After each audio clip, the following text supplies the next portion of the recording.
Olá, turminha. Olha aqui a gente de novo, mais uma aula de história. Passando para relembrar que na aula passada a gente estudou um pouco sobre a América Portuguesa, né? A gente estudou sobre as invasões holandesas no Brasil, as consequências disso, quais os impactos dessa invasão holandesa para o ciclo econômico do açúcar, né? Foi a partir daí que nós tivemos a decadência do ciclo do açúcar no Brasil.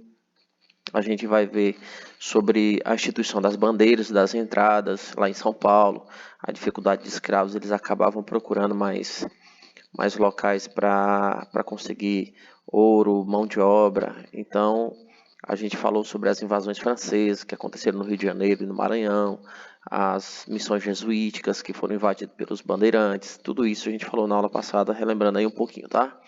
E agora, no próximo capítulo, capítulo 8 do livro de História de vocês, a gente vai falar um pouquinho sobre a colonização espanhola, né? A gente lembra que a colonização espanhola ela se deu logo após a descoberta dos caminhos para as Índias, né, que o Vasco da Gama. Mas aí a gente vai entender qual o papel, né, da Espanha nesse cenário de colonização. Aqui no fundo a gente colocou aqui o desenho aqui da América, né, América do Sul.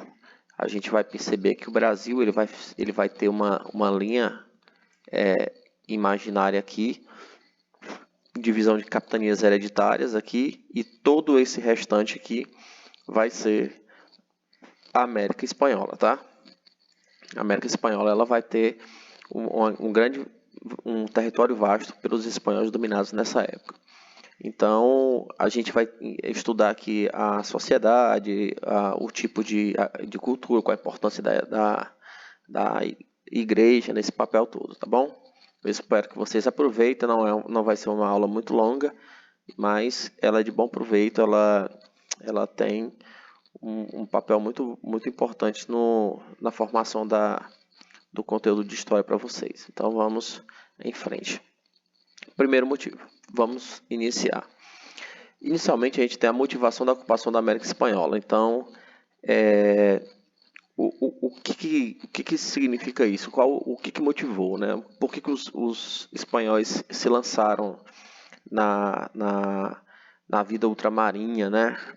Se lançaram no Oceano Atlântico à procura de novas terras. Então, a gente precisa entender que a busca não era nem em novas terras e nem América. A busca que os espanhóis eles estavam querendo procurar uma rota alternativa para chegar nas Índias. Eu vou passar o slide aqui para que a gente entenda melhor, depois eu volto para aí. A gente tendo esse slide aqui, a gente pode perceber o seguinte. Deixa eu só apagar aqui que eu risquei aqui sem querer. O foco, o comércio ultramarinho era as Índias, certo? O comércio ultramarinho era as Índias e ela ficava aqui porque as especiarias indianas abasteciam o comércio europeu. Bom, o que acontece? A Espanha, ela está aqui. Está aqui a Espanha e do cantinho aqui quase não dá para ver Portugal. O que acontece é que a Espanha estava em desvantagem comercial referente aos outros países europeus. Por quê? Pelo mar Mediterrâneo, ela não poderia fazer transações comerciais com a Índia, principalmente porque a Itália tinha total controle sobre o mar Mediterrâneo. E o controle do mar Mediterrâneo impossibilitava qualquer possibilidade da Itália ela se lançar no mar Mediterrâneo para procurar essas rotas marinhas passando por aqui e chegar até as Índias. Isso não era permitido porque o controle do mar Mediterrâneo. Um outro ponto interessante sobre a lançada dos espanhóis no comércio ultramarinho é que os espanhóis eles não poderiam fazer aquela rota alternativa dos portugueses. Por que ele não podia? Porque essas rotas elas acabavam sendo colonizadas por Portugal. Então Portugal não aceitava a presença dos espanhóis em suas terras, né? Então, quando os portugueses fizeram essa rota por trás da África, né, por baixo da África, até chegar na ilha de Ceuta, aqui por perto, aqui, chegando até nas Índias, os espanhóis não poderiam fazer isso. Bom, Então, nesse momento, a gente vai ter algumas influências muito importantes, né, no Renascimento. A gente vai ter influências muito importantes na questão da mudança da concepção de tecnologia, né? Por quê? Porque nesse momento a gente vai ter a influência muito grande de Nicolau Copérnico, a gente vai ter influência muito grande de Galileu Galilei, onde eles vão tentar provar a esfericidade da Terra, né? Então, como eles vão provar que a Terra ela era esférica, então os espanhóis eles imaginavam que se eles se lançassem no comércio ao oeste, então eles conseguiriam dar uma volta no mundo, eles conseguiriam dar uma volta por trás e acabar chegando nas Índias por aqui, porque seria uma rota alternativa, né? Então há uma possibilidade dos espanhóis chegarem e fazerem essa rota. E isso foi o que aconteceu, né?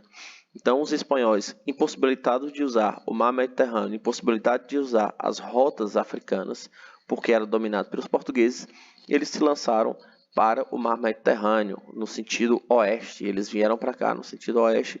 E foi quando, em 1492, Cristóvão Colombo chegou aqui, ó, nas ilhas do Caribe, né? Chegou aqui nessas ilhas aqui e ele acreditou que tinha chegado nas Índias. É tanto que os nossos índios, eles são chamados de índios porque os espanhóis, eles denominavam de índios. Durante muito tempo eles acreditavam que era índios. Inclusive, naquela época, quem vivenciava naquela época acreditava, e eles não chamavam esse território de América ou Nova Terra, eles chamavam de as Novas Índias, ou chamado também de Índias Ocidentais, né? Era muito apelidado de Índias Ocidentais. Por quê? Porque os espanhóis eles acreditavam realmente que tinha chegado nas Índias. Aí depois a gente tem a presença de Américo Vespucci e tal, que ele vai descobrir que aquilo ali não é na verdade a Índia, né? Ele vai descobrir que é um território novo. E a partir de 1500 eles vão começar a colonização efetiva da América Espanhola. Bom, então o que eu queria que vocês entendessem era por que a Espanha, né, ela vai decidir colonizar a América Espanhola. Por que ele vai colonizar essas terras tão longe de suas terras? Então a gente vai entender aqui no slide anterior, tá bom? Só mudar a canetinha aqui para ficar melhor. Então, qual a motivação? Primeiro, a gente tem um motivo bastante claro para a colonização da América Espanhola. Primeiro de tudo é a implementação do modelo colonial mercantilista. Pessoal, a gente estava vivenciando a primeira fase do capitalismo, né, o mercantilismo. Eu já bati tanto nessa tecla com vocês. A gente já falou que as características do mercantilismo, né, que é o metalismo, colonialismo, balança comercial favorável, a centralização administrativa, onde o rei Isabela de Bragança lá, e os reis da Espanha, que eram chamados de reis católicos, né? Eles tinham um papel muito forte nessa missão mercantilista. E a colônia, ela tinha como função primordial abastecer este comércio mercantilista de uma burguesia ascendente, né? Então aquela burguesia ela estava querendo ser abastecida por metais preciosos, principalmente. Eu gostaria que vocês entendessem mais um pouquinho disso. Por quê? Há uma diferença muito grande entre a colonização portuguesa e a colonização espanhola. Por quê? Qual era o ideário, né? Qual era a ideia mercantilista? A ideia mercantilista era procurar metal precioso. Então, inicialmente, eram metais preciosos. A gente percebe que os metais preciosos eles só vão aparecer na América Portuguesa mais de 100 anos depois. Inicialmente, eles procuravam muito ouro. Eles vieram com prospecção de ouro, mas eles não achavam ouro inicialmente. Então, o que fez os portugueses acabarem migrando para o cultivo da cana-de-açúcar e a adoção de uma mão de obra mais escravocrata, né, africana, porque os africanos, principalmente os angolanos, eles tinham o hábito de trabalhar na agricultura na África, então era muito mais fácil usar a mão de obra africana do que a mão de obra indígena no Brasil, porque no Brasil não achou-se ouro inicialmente. O ouro foi achado depois de 1600 eu acho que 1670, 1640 por aí. Então foi quando a decadência do açúcar, né? A decadência do açúcar fez com que os bandeirantes se iniciassem a procura de ouro e eles encontraram. Aí sim, depois de mais de 100 anos depois que se encontrou ouro na América Portuguesa e na América Espanhola, diferente, porque imediatamente assim que eles chegaram, eles já encontraram ouro. Então, imediatamente o ouro já foi apresentado. Então, neste contexto, a mão de obra africana era meio que desnecessária. Por que que era desnecessária? Porque a mão de obra africana ela era muito mais necessária no cultivo, né? Na plantação, no cultivo de cana, no cultivo de especiarias. Então, nesse caso, a América Espanhola, ela usou o escravo africano? Sim, usou, mas em pequena escala. A grande escala que foi usado a mão de obra escrava foi dos próprios índios, né, os chamados de ameríndios. Os índios americanos que, quando os espanhóis chegaram, eles dominavam essas tribos indígenas e colocavam essa galera para trabalhar nas minas, né, minas de ouro e de prata naquela época. Espero que vocês estejam entendendo aí, tá? Então, a conquista da América, ela se deu muito caracterizado pelo extermínio indígena, galera. Extermínio indígena, principalmente por uma questão de intolerância, né, dos próprios espanhóis. Eu gostaria que vocês entendessem como é que se deu o regime, né, o regime de exploração e de assassinato desses índios. Por quê? A Igreja Católica ela passou por uma reforma protestante muito grande. Nós temos aqui a hegemonia católica, ela foi colocada em xeque. Agora nós temos o surgimento de novas religiões. Nós temos o anglicanismo lá da Suíça, né? Nós temos o anglicanismo mais o luteranismo, né? O anglicanismo foi na Inglaterra, perdão, tá? E nós temos outras religiões que não me veio à memória agora, mas que isso acabou enfraquecendo o poderio inglês, o poderio, perdão, católico. Então, o que é que vai acontecer? Os católicos, eles iniciaram um projeto. E que projeto era esse? O projeto de contra-reforma. E essa contra-reforma tinha uma das características que era a catequização de índios americanos, né, para aumentar a quantidade de adeptos e aumentar a Igreja Católica.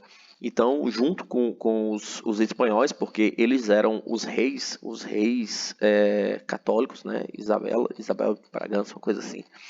E aí o que acontece? Eles vieram e implementaram a intolerância religiosa dos índios, ou seja, eles não aceitavam, sob hipótese nenhuma, que os índios tivessem sua própria religião, eles tinham que ter e ser católicos, porque a Igreja Católica estava em xeque, né? Então elas precisavam de mais adeptos, elas precisavam de mais seguidores. Então, para isso, a Igreja, como ela vinha dentro do sistema padroado, né, que é a Igreja e o Estado, elas andam juntos, a Igreja ela meio que força a catequização dos índios nessa época para tornar a Igreja Católica mais importante, mais superficialmente abrangente, né, no planeta Terra.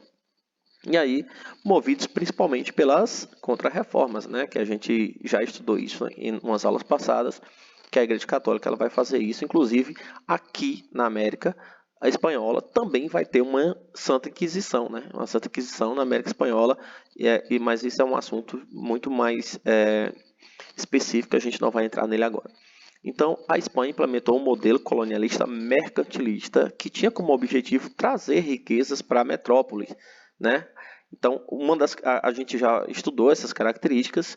A gente vai falar, por exemplo, algumas características do mercantilismo, além daquelas características. Nós temos o pacto colonial, né?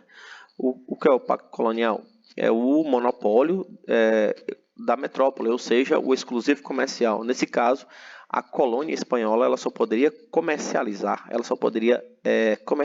com a Espanha e a Espanha ela venderia os seus produtos manufaturados para a colônia. Então, isso é um pacto colonial. A Espanha, no caso, ela recebe o ouro, a prata, diamante, os cultivos, né, os cultivos de cana-de-açúcar, o açúcar, e a Espanha fornece para a colônia produtos manufaturados. E este pacto impede de que a colônia ela faça comercialização com outro país, senão a Espanha. Então esse país ele não pode, a colônia não pode furar esse pacto colonial. Esse pacto colonial ele é exclusivo, né, o exclusivo comercial.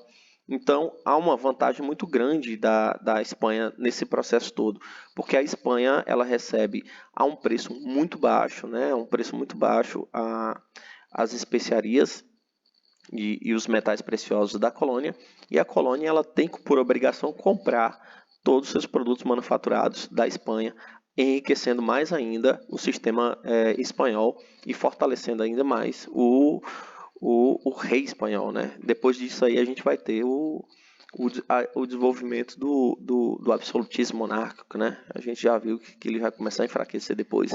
Então a metrópole ela entra com o comércio, né? E a colônia ela fornece gêneros alimentícios, extrativismo vegetal e mineral, e isto é caracterizado como o exclusivo comercial. É bom que vocês entendam isso, tá? Então, a colônia ela sustentava um estado forte. Que estado forte era esse? Que era a própria Espanha, através da exploração do trabalho dos nativos. Ah, professor, tinha esse trabalho escravo na colônia espanhola? Tinha, mas a gente vai já entender isso aqui como era o trabalho escravo. Ele não era nas minas, ele era em outro setor. A gente vai entender isso aí. E aí, pessoal, nós temos as mortes, né, de trabalho desses indígenas, principalmente os incas, os astecas e os olmecas. Pessoal, muito cuidado. Já vi em prova de história dizendo que os espanhóis tinham dizimado os maias. É importante vocês lembrarem que quando os espanhóis chegaram na América, os maias já não existiam, tá bom? Esse slide aqui a gente já viu. Deixa eu só apagar isso aqui para ficar bonitinho, porque depois fica manchado. E aí a gente vai de explicar como se deu o domínio espanhol, né? Isso são informações importantes, informações de que vocês precisarão futuramente. Bom, em 1521 nós temos a presença de Hernán Cortés, lembre desse nome, tá? Hernán Cortés. Ele chega para fazer o domínio do Império Azteca. O Império Azteca é onde hoje é o atual México, tá certo? Então, Hernán Cortés ele consegue fazer um domínio do atual México. Ele vai dominar o povo azteca, que fica ali na península ali do México e parte dos Estados Unidos. Em 1533, nós temos a presença de Francisco Pizarro. Então, alguns historiadores chamam de Pizarro, certo? Mas fique à vontade, eu chamo de Francisco Pizarro. Que ele coloca o fim ao Império Inca, né? Que o Império Inca é já aqui na Cordilheira dos Andes, né? A população andina é um império muito consolidado ali, Machu Picchu. Ele tinha a capital de Cusco ali. E é um império muito grande, né? Os astecas e os incas. Então, o Francisco Pizarro, ele se beneficiou, né? Porque para ele foi muito mais fácil, porque ele já pegou o Império Inca enfraquecido, porque os Incas, quando os espanhóis chegaram lá, eles estavam travando uma guerra de sucessão do trono, porque o rei, ele morreu e estavam numa briga entre as famílias para a sucessão do trono Inca. Então, quando o Francisco Pizarro, que é isso aqui, quando ele chegou, ele vai pegar os Incas já enfraquecidos e ele vai ser muito mais fácil para ele, porque ele vai fazer algumas alianças, né? Ele vai se aliar a um deles, que são principalmente os mais fortes, e tribos indígenas rivais, e ele vai se apoderar desses Império Inca. Então, sempre com a Igreja Católica do lado, né? Para a catequização dos índios. Ponto. O que é que eu acho que vocês tenham que entender e que é importante que vocês saibam? Primeiro, que Aos espanhóis chegarem na América, eles perceberam que os incas e os astecas, eles já usavam ouro na sua ornamentação, eles já usavam ouro em todo o seu, na sua vestimenta, eles usavam ouro, então eles já eram conhecedores do ouro, diferente dos índios nativos brasileiros, né? Então era muito mais fácil para eles saberem, porque os índios da América Central ali e do Sul, eles já sabiam onde tinha ouro. Então, era muito mais fácil para os espanhóis chegar até as minas, né? Então, eles se aproveitavam desse conhecimento prévio dos índios, né? E aí, os espanhóis, eles tiveram uma superioridade militar. Então, como foi que Hernán Cortés e Francisco Pizarro, ou Pizarro, eles conseguiram dizimar? Porque o número de espanhóis era muito pequeno. Era muito pequeno em relação à população gigantesca dos índios, dos incas, uma população gigantesca dos astecas. Então, como é que eles conseguiram suplantar essa população grande? Graças a 3 pontos importantes, né? Os espanhóis tinham a pólvora, coisa que os índios jamais tinham visto na vida. Então, para muitos índios, eles acreditavam, né? Os ameríndios, eles acreditavam que os espanhóis eles eram feiticeiros, né? Porque eles faziam trovões e tal. Então, isso acabava se tornando uma arma muito mais eficiente, porque os índios eles tinham medo, né? Daquele estrondo que as armas faziam, principalmente os canhões, né, que eles trouxeram canhões contra eles, então isso causava um efeito muito forte nos índios, porque eles não aceitavam aquilo. Outra tática de guerra usada pelos espanhóis, que era o cavalo, né? O cavalo dava uma superioridade militar muito forte aos espanhóis, porque o cavalo ele se locomovia de uma certa velocidade e era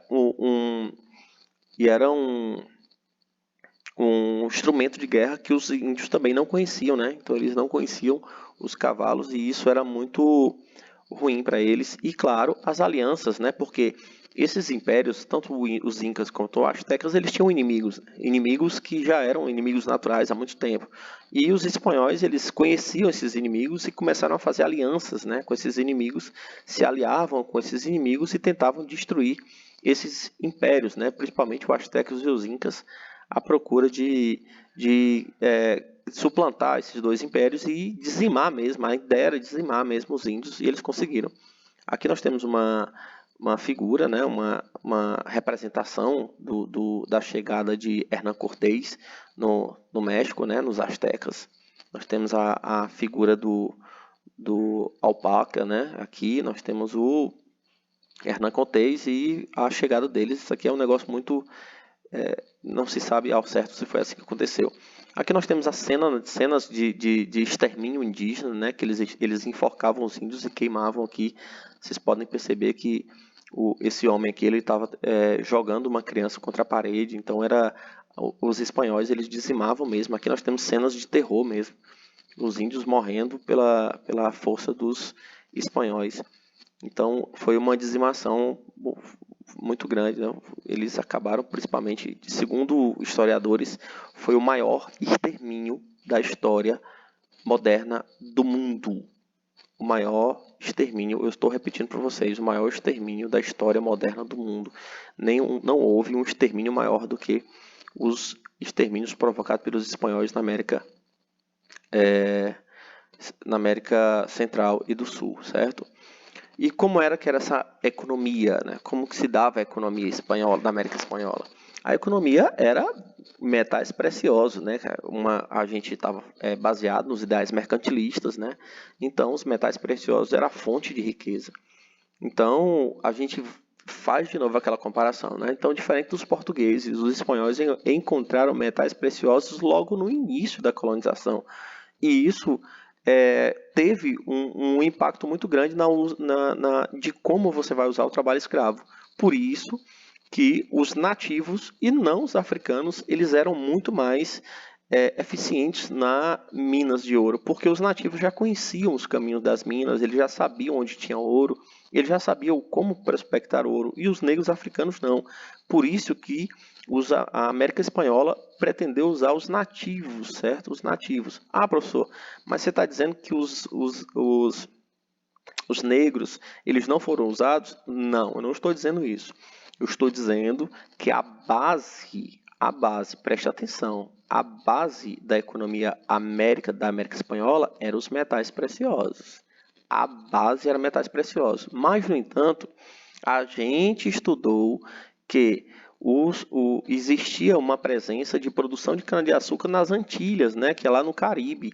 E quem era as pessoas ou o grupo étnico que era ou tinha facilidade na produção de açúcar, no trabalho manual, na agricultura? Claro, os negros africanos. Então, naquela região aqui do Caribe, aqui em cima, ó, no mapa, aqui em cima, aqui havia uma presença muito grande de cana-de-açúcar. Então, eles plantavam cana-de-açúcar aqui também. Agora, a presença do ouro vai ser aqui e aqui nos astecas e nos incas. Então, usava o trabalho escravo e africano? Sim, mas voltado para a produção agrícola. Entenda isso. Mas os trabalhos voltados para a extração de ouro, eles usavam mais a mão de obra indígena, tá? Mão de obra local. Então, como é que era essa mão de obra? A maioria, né, o maior genocídio da história moderna, eu acabei de falar sobre isso aqui, a principal mão de obra utilizada na América Espanhola vai ser a indígena, como a gente já mencionou há pouco, né? Então, os índios, eles morriam pela guerra, eles morriam pelas doenças, principalmente pelas doenças, certo? Porque os índios, eles não tinham nenhum tipo de defesa contra os vírus, né, e as bactérias trazidas pelos africanos ou pelos espanhóis que eles traziam para cá. Então, eles morriam muito, né, de doenças, por exemplo, principalmente DSTs, algumas doenças, malária, eles morriam muito disso, tá? Então, eles foram dizimados basicamente pela doença, o trabalho escravo e pela a igreja. Pessoal, a igreja teve um papel fundamental no extermínio dos índios, tá? Então, alguns historiadores falam que os índios foram exterminados pela cruz e pela espada, né? Na América Espanhola, pela cruz, que era pela igreja, né? Que a igreja teve a Inquisição na América muito forte. Eles assassinaram muitos índios porque eles não aceitavam a fé católica, e aí eles morriam. E nós temos a guerra, né? Que os espanhóis, eles guerreavam, né? Eles lutavam com armas de fogo, e os índios, eles usavam armas rupestres, né? Armas muito frágeis. Então eles não tinham nenhum tipo de chance contra os espanhóis. E as doenças, tá? Então a gente vai ver que o genocídio era causado basicamente por isso. Bom, isso aqui não cai na prova, isso aqui despenca, tá? Isso aqui não cai, isso despenca em prova. Então é importante que você se toque disso aqui. Por exemplo, quais eram os tipos de trabalho escravo? Nós tínhamos 2 trabalhos escravos na América Espanhola. Mita, certo? É esse aqui. E encomienda. Qual é, professor, a principal diferença entre essas 2 formas de trabalho? Prestem atenção de novo, prestem atenção mais uma vez. Mita. Mita é um trabalho nas minas, né? Isso é um tipo de trabalho que os próprios índios, os incas, já usavam antes da chegada dos espanhóis. Eles já usavam esse determinado tipo de trabalho, e os espanhóis, eles se apoderaram desse tipo de trabalho para a exploração das minas de ouro. Então, como é que eram as mitas? As mitas era que um chefe local, certo? Um chefe local inca, eles sorteavam um grupo de famílias, e essas famílias, eles iam para as minas trabalhar por um tempo de 4 meses. Então, quando eles chegavam, eles recebiam um pagamento direcionado por 4 meses de trabalho. Então, isso era um trabalho que já existia na América Espanhola antes da chegada dos espanhóis, nos incas, né? E o que é que vai acontecer? Os espanhóis, eles vão se apoderar desse tipo de trabalho, e ao invés de nós termos o chefe inca, o chefe local, ele vai fazer com que esses índios, eles trabalhem nas minas de ouro e eles vão trabalhar não mais para os índios, mas eles vão trabalhar para os espanhóis. Isso é um tipo de trabalho, tá? Então, muito cuidado com isso. A mita era um tipo de trabalho já existente, mas que era um tipo de trabalho que eles lançavam famílias, grupos familiares ou grupo de pessoas para as minas, elas passavam lá de 3 a 4 meses trabalhando, depois quando eles voltavam, eles recebiam pagamento. E aí tem um tipo de trabalho que era criado pelos próprios espanhóis. Esse aqui não existia antes, tá? Encomenda. E qual era a encomenda? Ela era uma exploração dos indígenas diretamente pelos espanhóis, sem que haja a intercessão do líder ou do chefe inca local. Era uma exploração diretamente pelos espanhóis. Os nativos então eles iam trabalhar nas minas e os nativos eles eram pagos, prestem atenção, com catequização, ou seja, qual era o pagamento dos nativos ao trabalhar nas minas para os espanhóis? Eles recebiam a fé católica. Então você não precisa ser pago com nenhum outro tipo de coisa, porque você agora é um cristão. Você é um cristão, você recebeu o seu pagamento. Pessoal, e é muito importante a gente entender que os espanhóis, eles julgam, né? Eles julgavam que eles não estavam escravizando os índios porque eles estavam pagando os índios com a fé católica. Então, eles realmente acreditavam que isso não era um tipo de escravidão e que havia um pagamento, né? Que eles estavam pagando com a fé católica e esse pagamento tirava o peso da escravidão e dizia que eles não eram eles não escravizavam os índios. Isso é pura mentira, porque a exploração do trabalho existia sim e não existia uma visão superior dos espanhóis em relação aos índios, e isso é um trabalho exploratório e era escravidão sim, certo? Houve escravidão africana na América Caribenha, né? Através da agricultura, isso aqui a gente já frisou bastante. Então, aí a gente tem hoje, né? A gente percebe que hoje, atualmente, há uma herança populacional muito forte. Se a gente perceber na América Central, a população é majoritariamente negra. Por quê? Porque naquela região da América Central, a gente pode ver, por exemplo, países ali, lá no atual Caribe, que tem a grande maioria da população negra.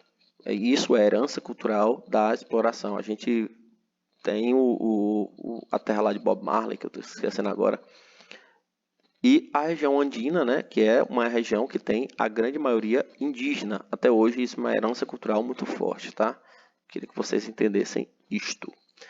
Vamos passar para frente, que a aula já está ficando comprida. Como era dividida a sociedade? Isso aqui também não cai, despenca, tá? Isso aqui já está na prova de vocês. Então, a sociedade ela era dividida em uma camada, né? Uma camada hierárquica, uma camada social. O Império Espanhol predominantemente católico, né? Através da Contra-Reforma, por exemplo, os jesuítas. Nós tínhamos os chapetones, lembre desse nome. Quem eram os chapetones? Eles eram pessoas nascidas na Espanha. Lembre disso, pessoas nascidas na Espanha que eles eram de total confiança do rei, né, do rei, os reis católicos, e por conta dessa confiança, eles conseguiam cargos públicos altíssimos dentro da América Espanhola. Então eles eram muito bem pagos para estar na América Espanhola, trabalhando para o rei. Então eles tinham direitos e cargos públicos muito fortes. Então essa galera aqui era a galera que faz, a galera que tem dinheiro, certo? Os chapetones. Bom, quem são os criolhos? Os criolhos, eles são espanhóis também, certo? Eles são espanhóis, eles são filhos dos chapetones, certo? Eles são filhos, herança dos chapetones. Mas o que acontece? Há uma questão racial muito forte, porque eles não aceitavam, sobre hipótese alguma, dizer que eles eram nascidos na América ou que eles tinham nascido nas Índias Ocidentais, porque quando você se diz que nasceu nas Índias Ocidentais, existia uma visão pejorativa. Então, esses espanhóis, esses filhos de espanhóis que nasciam na América, eles não queriam aceitar a denominação de que tinha nascido numa colônia. Então, eles se denominavam espanhóis, certo? Porque eles não eram, na verdade, ele tinha nascido na América, mas eles se denominavam espanhóis. Eles não nasceram na Espanha. Eles nasceram na América, mas eles não se julgavam americanos. Eles se julgavam espanhóis por uma questão pejorativa, por eles não querer ter nascido na América. Espanhóis nascidos na América. Olha que coisa interessante. Povo pobre de espírito, né? Mas tudo bem. Eles eram crioulos, ou seja, geralmente filhos dos chapetones. Os chapetones, eles eram realmente nascidos na Espanha e ao morar na América, eles tinham filhos. Então, os filhos desses chapetones, eles criavam uma subclasse chamada de crioulos, né? E esses crioulos, eles eram espanhóis nascidos na América, também ocupavam cargos públicos de alto nível, mas eles não tinham os privilégios dos chapetones. Os chapetones tinham os lugares deles porque eles eram muito mais privilegiados. Eles eram a elite. Abaixo deles nós temos, eu não coloquei aqui, mas nós temos os mestiços, certo? Lembrando, quem eram os mestiços? Eram filhos de espanhóis com nativos. Então essas pessoas, eles não tinham nenhum tipo de regalia, eles eram encarados como nativos comuns, mesmo sendo filhos de espanhóis e nativos, certo? Os nativos, que eram os índios, né? Os indígenas, principalmente os incas e os astecas, e os negros, que estavam no final da hierarquia, porque a gente entende que os índios, os nativos, para a Igreja Católica, eles tinham a possibilidade de serem catequizados. Já os negros africanos, que a sua grande maioria já vinham com a sua religião, principalmente alguns islâmicos, então a Igreja elas não aceitavam a presença dos negros na fé católica e isso era muito ruim para eles, então isso era muito comum naquela época. Aqui eu trouxe algumas imagens para finalizar nossa aula. Aqui nós temos os chapetones, a galera que era altos cargos privilégios, né? A galera aqui vestido com roupas essencialmente espanholas. Aqui nós temos os crioulos, a imagem dos crioulos aqui, eu vou mudar a cor aqui. Aqui nós temos os crioulos, os mestiços, que eram artesãos, pequenos comerciantes e pessoas assalariadas. Então, os crioulos eram descendentes de espanhóis nascidos na América, né? E os índios e negros, eles ficavam na base da sociedade aqui, eles trabalhavam, né? Eles ficavam na base da sociedade para sustentar toda esta coluna aí, tá bom? Algumas outras imagens. Eu gostaria que vocês entendessem o seguinte, na América portuguesa, o Brasil ele foi dividido em capitanias hereditárias, certo? Vocês lembram disso? 15 capitanias, aquelas paradinhas aqui para melhorar, tal, elas eram independentes e autônomas, e então os capitanatários eles não protegiam uns aos outros, então isso tudo acontecia. E como foi que aconteceu na América Espanhola? Na América Espanhola foi alguma coisa muito próxima do que aconteceu no Brasil, só que eles não dividiam a América em capitanias, eles dividiam em vice-reinos. Por que vice-reinos? Claro, se a Espanha é o reino, então eles tinham os vice-reinos. Então, quantos vice-reinos existiam na América Espanhola? Quatro vice-reinos. É importante você se lembrar dessa galera aqui, certo? Nós tínhamos o vice-reino da Nova Espanha, é muito comum colocar esse nome, né? Vice-reino da Nova Espanha, que era o atual México, que ele ia até perto aqui do Panamá e pegava as ilhas de Cuba e do Caribe aqui.